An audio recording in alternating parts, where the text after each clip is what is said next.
Glen Obrien, you're a theologian, you have a particular interest in John Wesley and Methodism. Out of Methodism, of course, comes the Salvation Army.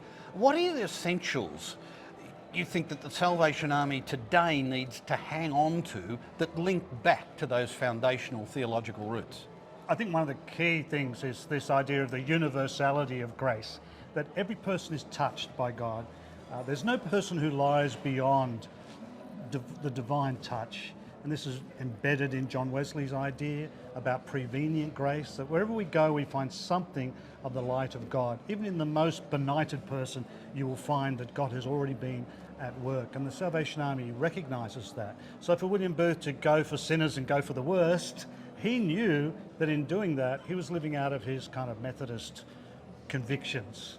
So I think that sense of God's grace is available to every person. Not only is it available, but God's grace is at work in every person.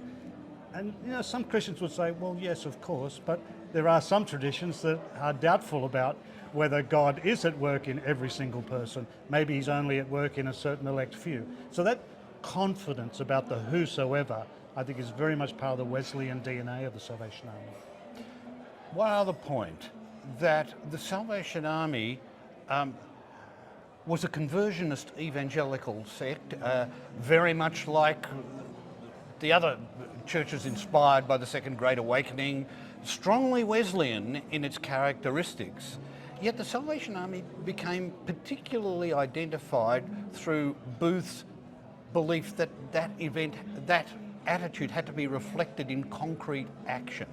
In two ways: institutionally through things like the Darkest England scheme, but practically through things like every member is a soldier. You've got to be about this business. Yes.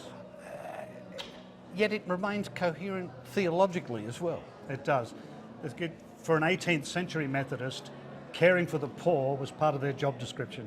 No one was off the hook. Everyone who had been saved through Jesus Christ knew that they were obligated to care for the poor. And that carried through into the Wesleyan tradition within the larger sort of evangelical, as a subset of evangelicalism. What the Army and the Uniting Church, I sort of move in between both spaces, have lost to some extent is knowing how to invite people to follow Jesus Christ. We're good at delivery of social services. We're very nervous about evangelism. We've decided we don't want the Billy Graham style of evangelism or buttonhole evangelism.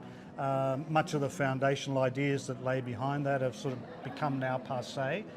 Indeed, society is very critical of don't Absolutely. moralise at me, show me. Absolutely. But even if you believe that God loves everybody and everybody in the end is going to end up in heaven, following Jesus is an exciting, adventurous matter that is good for the world, good for societies.